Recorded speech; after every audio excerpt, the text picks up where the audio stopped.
nos vem. Ninguém para este vento passando, ninguém vê, ele sopra onde quer. Força igual tem o Espírito quando faz a igreja de Cristo crescer.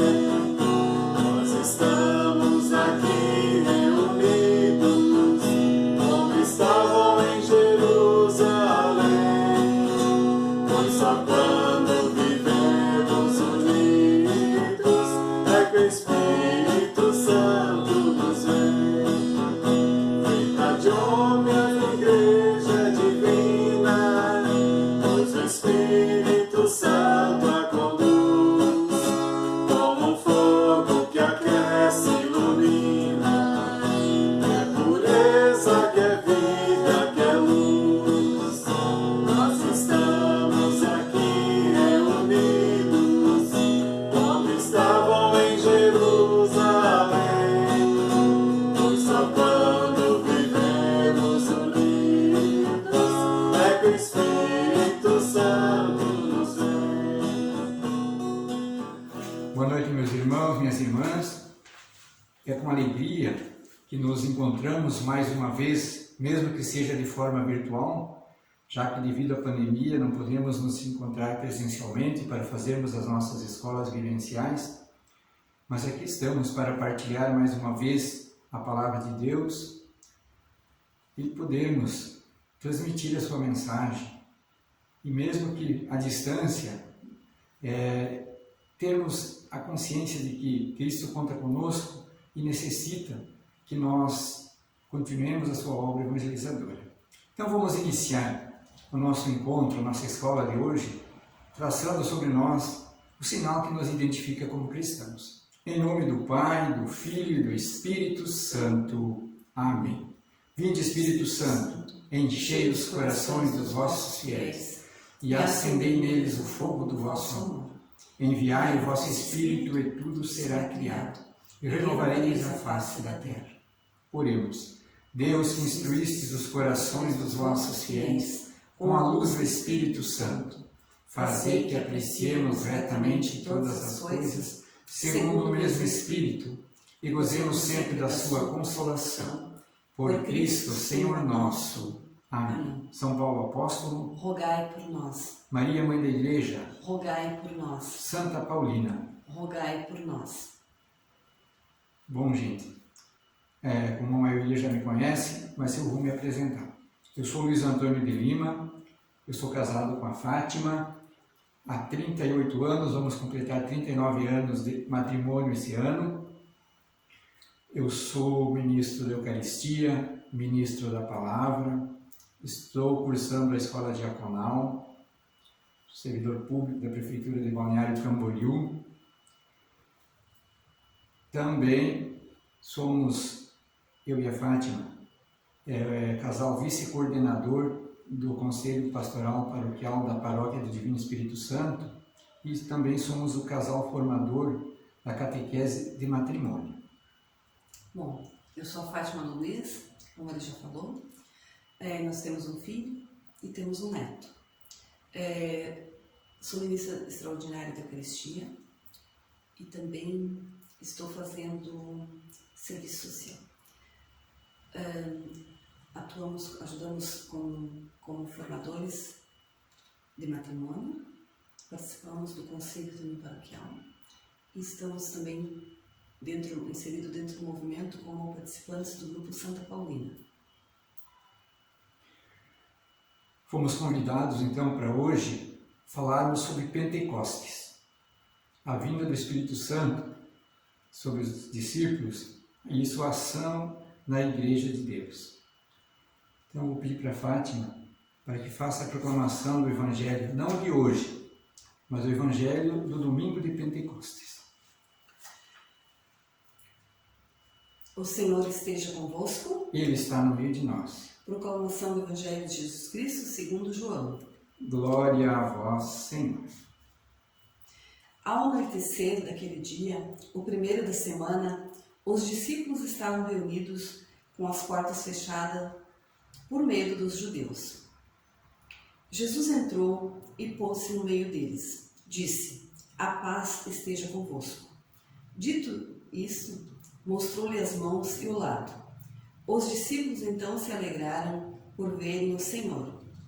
Jesus disse de novo: a paz esteja convosco. Como o Pai me enviou, também eu vos envio. Então soprou sobre eles e falou: recebei o Espírito Santo.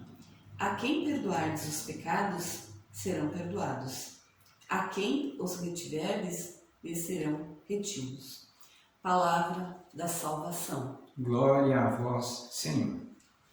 Eu não vou partilhar no momento esse evangelho com vocês, porque no decorrer da nossa mensagem nós vamos diluir todo esse conteúdo, também com uma primeira leitura desse domingo, que será no dia 23 de maio desse ano. Então nós vamos diluindo durante o transcorrer da nossa mensagem. Bom, como eu dizia no começo, fomos convidados então para falar sobre Pentecostes. Esse ano, no dia 23 de maio, a Igreja Católica celebra a festa de Pentecostes, ou seja, a descida do Espírito Santo sobre a comunidade dos discípulos, período de 50 dias após a ressurreição de Jesus, período em que nós celebramos então o encerramento do ciclo pascal. A religião cristã, ela herdou muitas leis e costumes da religião judaica, bem como também de outras religiões e outras culturas. Algumas foram esquecidas, ignoradas, e outras passaram por um novo conteúdo teológico, receberam uma nova roupagem religiosa para serem utilizadas, então sofreram uma cristianização. As 3 festas judaicas anuais mais importantes do Antigo Testamento eram a festa da Páscoa, que era a passagem da escravidão para a libertação, libertação do Egito, a festa de Pentecostes, a festa da colheita, e também a festa dos tabernáculos, ou tendas. A Igreja Católica manteve 2, manteve a festa da Páscoa e a festa de Pentecostes, e ignorou a festa das tendas. A festa de Pentecostes, ou colheita, ela era conhecida no Antigo Testamento como a festa das semanas, e era celebrada sempre no final de um período de 50 dias, ou seja, 7 semanas, que ia desde o plantio até o início da colheita dos primeiros grãos, da cevada e do trigo. Para essa festa, então, vinha gente de toda parte. Judeus que moravam fora de Jerusalém, saudosos, então voltavam a Jerusalém e traziam consigo pagãos, amigos, prosélitos, para participar dessa festa. E para que a festa acontecesse, havia uma santa convocação. E durante a sua realização, então, nenhum trabalho servil poderia ser realizado nesse período. E sem contar que também todo israelita ele era obrigado a estar presente nessa cerimônia. Os preceitos religiosos, então a liturgia dessa festa, são descritos claramente, dentre outros, em 2 relatos, no Levítico 23, de 15 a 25, e no Deuteronômio 16, de 9 a 15, ambos constantes da Torá. Na festa de Pentecostes, então, os povos do Antigo Testamento, agradecidos a Deus pelas bênçãos do céu, eles faziam uma grande festa pelos frutos colhidos, graças à providência do Criador. Vamos falar agora sobre Pentecostes no Novo Testamento, depois de Jesus. Para entendermos o verdadeiro sentido da solenidade de Pentecostes, então, nós precisamos partir do texto bíblico que nos fala no Atos dos Apóstolos, capítulo 2, do versículo de 1 a 11, que eu vou ler para vocês agora. Quando chegou o dia de Pentecostes, os discípulos estavam todos reunidos no mesmo lugar. De repente veio do céu um barulho como se fosse uma forte ventania, que encheu a casa onde eles se encontravam. Então apareceram línguas como de fogo, que se repartiram e pousaram sobre cada um deles. Todos ficaram cheios do Espírito Santo e começaram a falar em outras línguas, conforme o Espírito os inspirava. Moravam em Jerusalém judeus devotos de todas as nações do mundo. Quando ouviram o barulho, juntou-se à multidão, e todos ficaram confusos, pois cada um ouvia os discípulos falar em sua própria língua.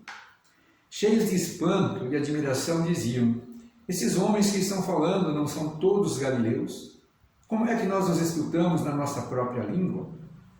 Nós que somos partos, medos, elamitas, habitantes da Mesopotâmia, da Judéia e da Capadócia, do Ponto e da Ásia, da Frígia e da Panfília, do Egito e da parte da Líbia, próxima de Cirene, também romanos que aqui residem, judeus e prosélitos, cretenses e árabes, todos nós os escutamos anunciarem as maravilhas de Deus na nossa própria língua. Então, partindo desse texto, nós podemos ver e entender como o Pentecostes, o Espírito Santo se manifestou na vida dos discípulos. Nós vemos que, após a morte de Jesus, os discípulos estavam desanimados.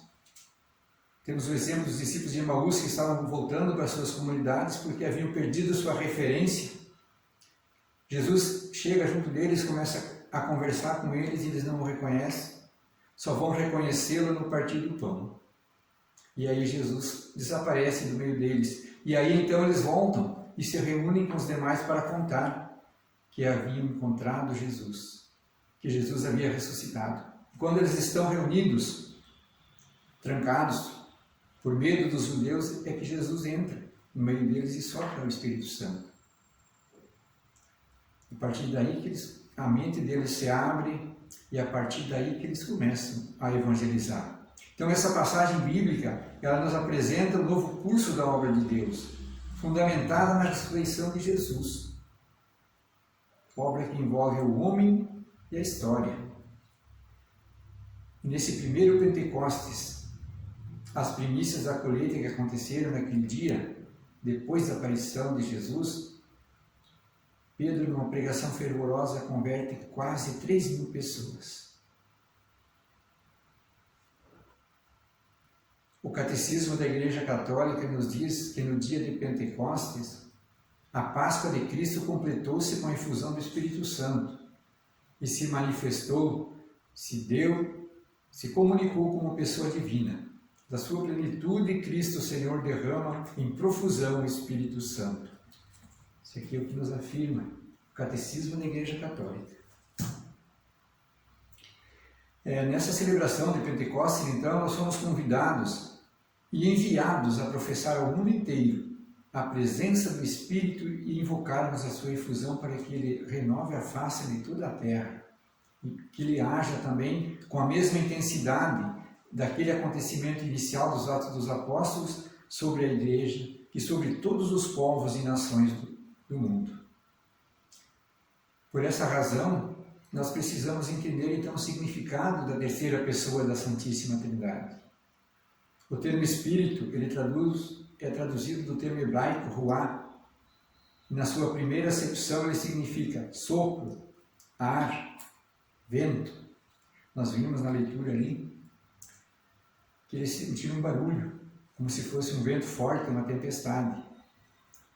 E Jesus utiliza precisamente a imagem sensível do vento para sugerir a Nicodemos a novidade transcendente daquele que é pessoalmente o sopro de Deus, ou seja, o Espírito Divino.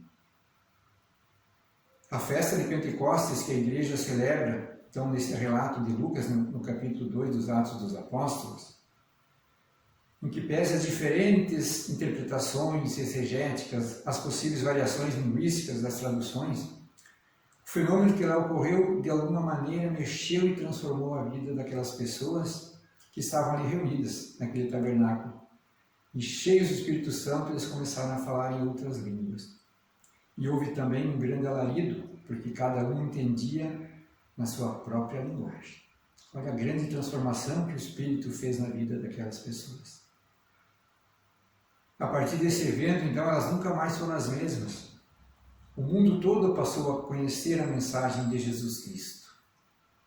Esse acontecimento é considerado como a fundação da Igreja. E a ocasião em que seus discípulos compreenderam a sua boa notícia e passaram a partir daí então a colocar em prática a ordem evangélica do seu mestre. Ide por todo o mundo e pregai o evangelho a toda criatura. A leitura enfatiza que no dia de Pentecostes todos estavam reunidos com os mesmos sentimentos e eram assíduos na oração.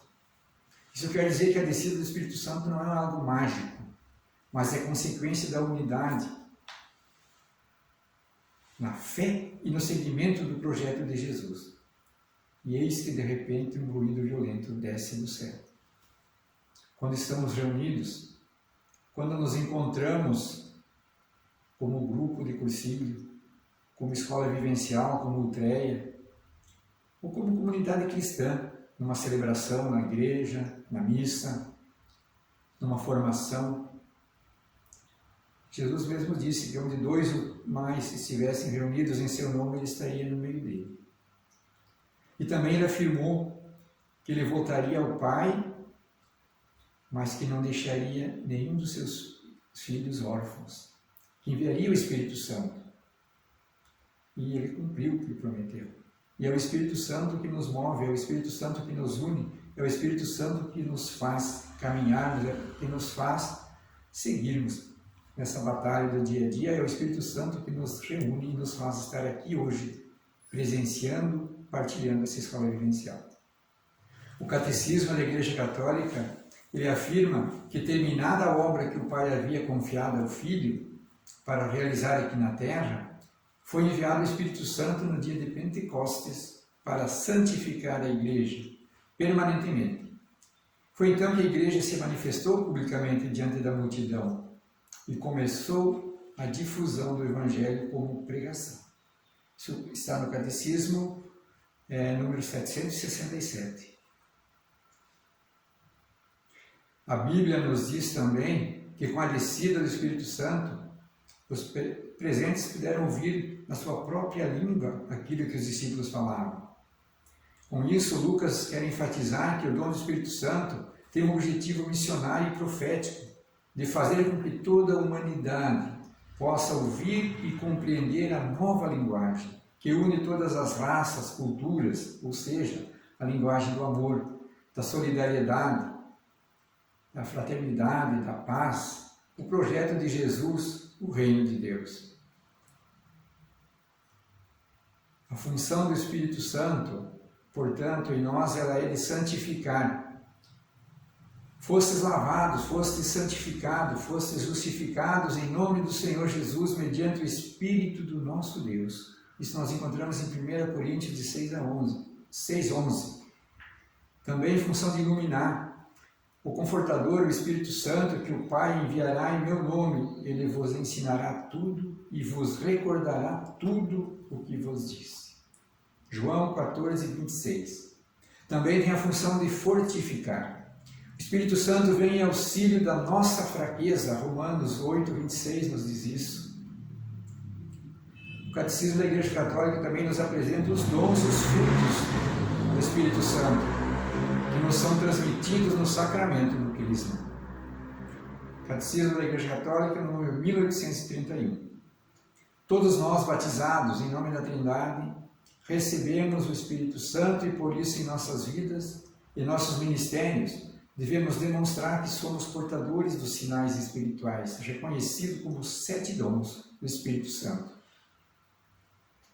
O dom da sabedoria, que é representado pela cor azul clara, conduz a pessoa ao amor intenso e total a Deus, demonstrado na defesa incondicional da vida, em toda a sua plenitude e com o zelo por toda a criação divina. O dom do entendimento, representado pela cor prata, leva a pessoa a crer para entender e viver a verdade, a justiça, a solidariedade, a paz, capacitando-a para construir um outro mundo possível. O dom do conselho, representado pela cor verde, capacita a pessoa para o diálogo e para o respeito ao outro, fazendo com que aceite e conviva com a diferença e com o diferente. O dom da ciência, representado pela cor amarela, capacita o ser humano com habilidades para inventar, recriar, adaptar, transformar e descobrir novas formas e fórmulas que respeitem e mantenham a vida. O dom da fortaleza, representado pela cor vermelha, fortalece nas pessoas, então, o senso do bom amor, da fé, da esperança, através dos quais revigora a sua fé para a luta por um mundo mais fraterno e mais justo. O dom da piedade, que é representado pela cor azul escuro, ele capacita a pessoa a colocar-se no lugar da outra, fazendo a ela todo o bem que gostaria que se fizesse a si mesmo.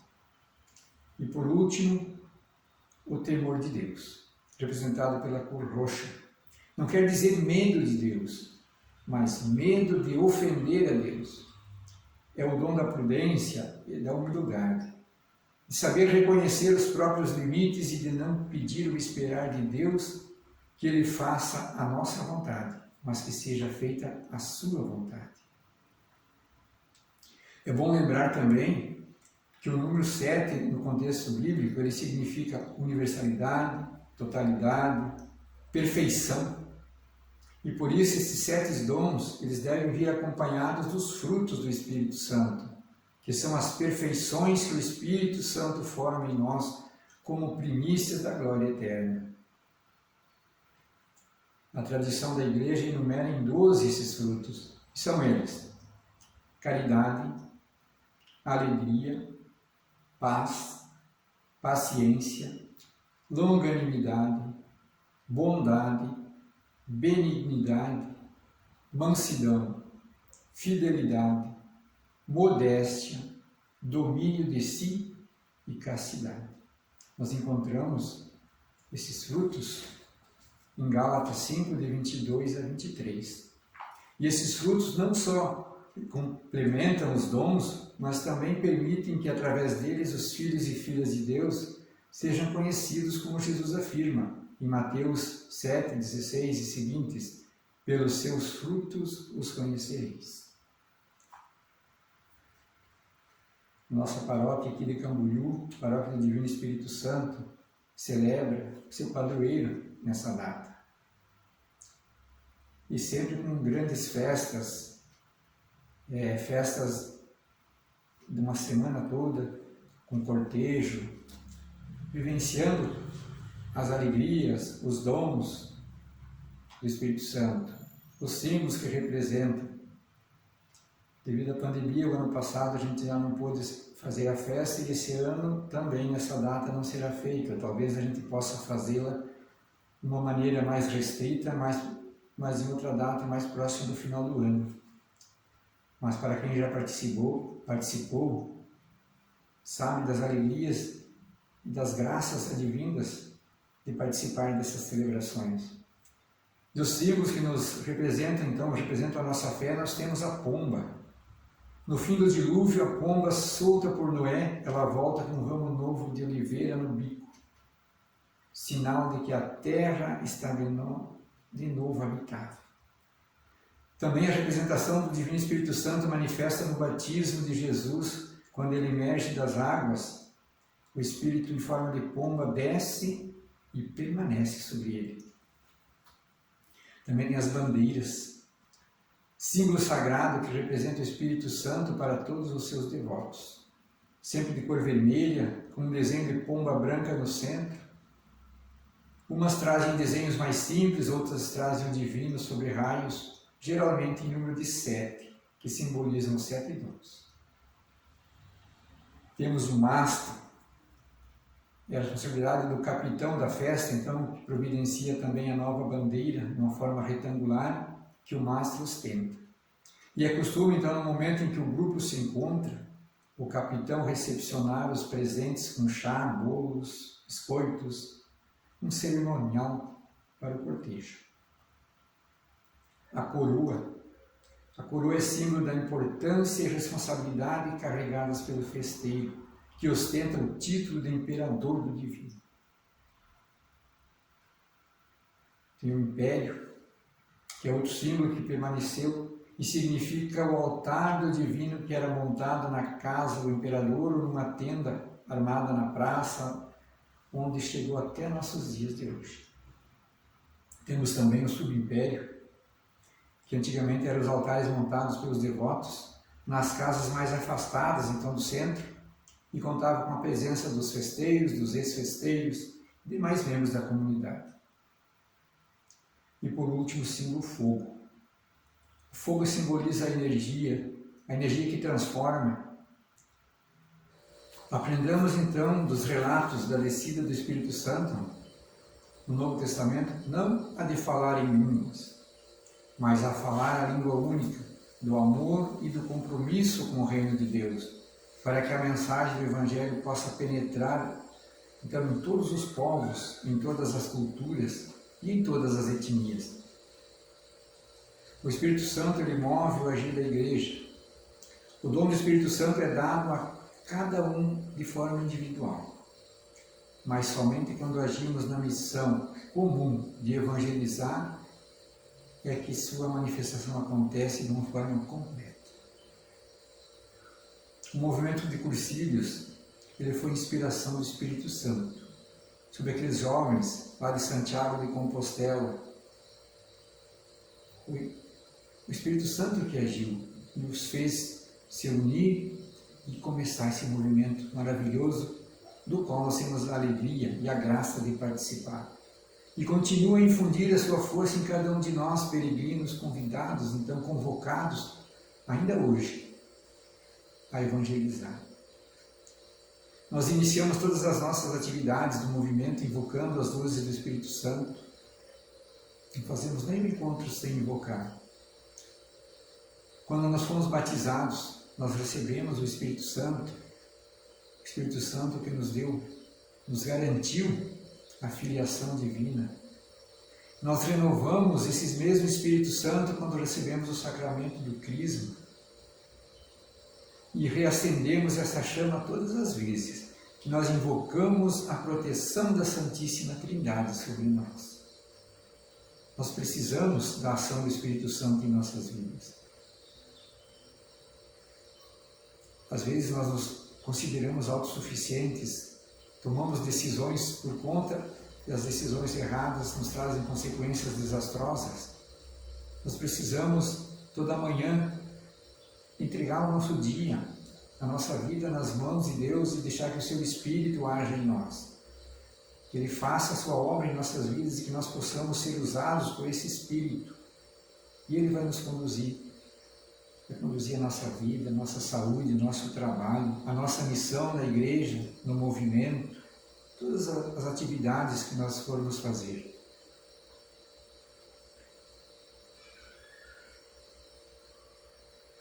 No meu quarto dia, eu procuro viver essa graça, colocando sempre à disposição de Jesus para servir aonde Ele me chama e não fazendo a minha vontade.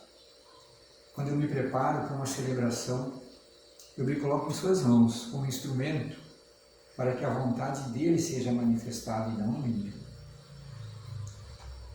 Como a Fátima falou no começo do nosso encontro, eu participo juntamente com ela do grupo Santa Paulina. E a função do grupo, essa pequena comunidade, é reabastecer o cursilista na fé. E é ali que a gente busca o combustível necessário, então. Trabalhei também em vários cursilhos. E como é bom servir, como é bom trabalhar. A gente leva a mensagem, mas a gente recebe muitas graças também, a gente aprende muito, a gente cresce a cada cursilho, a gente faz novamente o cursilho. Procuramos participar sempre das escolas vivenciais e ultreias na medida do possível, desde que não haja as agendas de funções e atividades não conhecidas. Também, sempre que possível, participo das atividades do movimento na paróquia. Como já falamos, participamos da coordenação do CPP e como formadores, casal formador de matrimônio. Nos abrimos à ação do Espírito Santo, fomos chamados e damos o nosso sim. E eu partilho dessa frase, que quem conheceu e se encantou pelas coisas do reino, perdeu o direito de viver sossegado. Então, faço com muita alegria, me entrego nas mãos do Senhor e deixo que Ele me direcione, porque sei que o Seu Espírito é que me conduz. E nós precisamos da ação do Espírito Santo em nossa vida. No Evangelho que nós ouvimos, Jesus se pôs no meio dos discípulos e Ele disse assim: a paz esteja convosco. Mostrou as mãos, mostrou o lado, disse novamente: a paz esteja convosco, e como o Pai me enviou, também eu vos envio. E soprou o Espírito Santo. E esse Espírito Santo, ele sopra sobre cada um de nós também. E é esse Espírito Santo que nós temos que nos abrir e deixar que ele flua, que ele haja em nós. Não podemos deixar apagar essa chama do Espírito Santo em nossas vidas. Cristo conta conosco. O nosso canto diz assim: Cristo deu a vida para me salvar, ai de mim se eu não evangelizar. Nós somos convocados. Os discípulos que receberam o sopro do Espírito Santo, hoje somos nós. Cabe a cada um de nós, como igreja, como cristão, como cursilista que somos, fazer a nossa parte. Cristo conta conosco e nós com a sua graça. De colores, meus irmãos. Shalom. Nós vos agradecemos, Deus Todo-Poderoso, por todos os benefícios que nos tendes concedido. Vós que viveis e reinais pelos séculos dos séculos. Amém. Em nome do Pai, do Filho e do Espírito Santo.